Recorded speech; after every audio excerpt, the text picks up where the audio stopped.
దత్తాత్రేయ స్వామి హిందూ సనాతన ధర్మంలో పరమ గురువుగా ఆరాధించబడే దైవ స్వరూపం. ఆయన బ్రహ్మ, విష్ణు, శివ త్రిమూర్తుల సమ్మిళిత అవతారంగా భావిస్తారు. దత్తాత్రేయ స్వామి విశిష్టతలు: పరమ గురువుగా జ్ఞానం, వైరాగ్యం, యోగాన్ని బోధిస్తారు. ఆయనకు 3 తలలు ఉండటం త్రిమూర్తుల ఏకత్వాన్ని సూచిస్తుంది. 6 చేతుల్లో శంఖం, చక్రం, త్రిశూలం, కమండలం, జపమాల వంటి దివ్య చిహ్నాలు ఉంటాయి. ఆయన వెనుక ఉన్న ఆవు భూమాతను సూచిస్తుంది. 4 కుక్కలు 4 వేదాలకు ప్రతీకగా భావిస్తారు.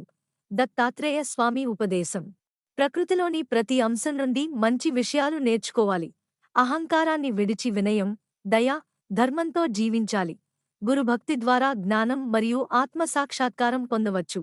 సులభ మంత్రం: ఓం శ్రీ గురుదేవ దత్తాయ నమః. బీజామంత్రం: ఓం ద్రాం దత్తాత్రేయాయ నమః. ఈ మంత్రాన్ని ప్రతిరోజూ 11, 21 లేదా 108 సార్లు జపిస్తే గురుకృప, మానసిక ప్రశాంతత, ఆధ్యాత్మిక పురోగతి కలుగుతాయని భక్తులు విశ్వసిస్తారు. దత్తాత్రేయ స్వామిని పూజించడం వల్ల గురుకృప, జ్ఞానం, ధైర్యం, కుటుంబ శాంతి, ఆధ్యాత్మిక వికాసం కలుగుతాయని సంప్రదాయ విశ్వాసం ఉంది. Thanks for watching. వీడియోని లైక్ చేయండి, షేర్ చేయండి. ఛానల్ను సబ్స్క్రైబ్ చేసుకోండి.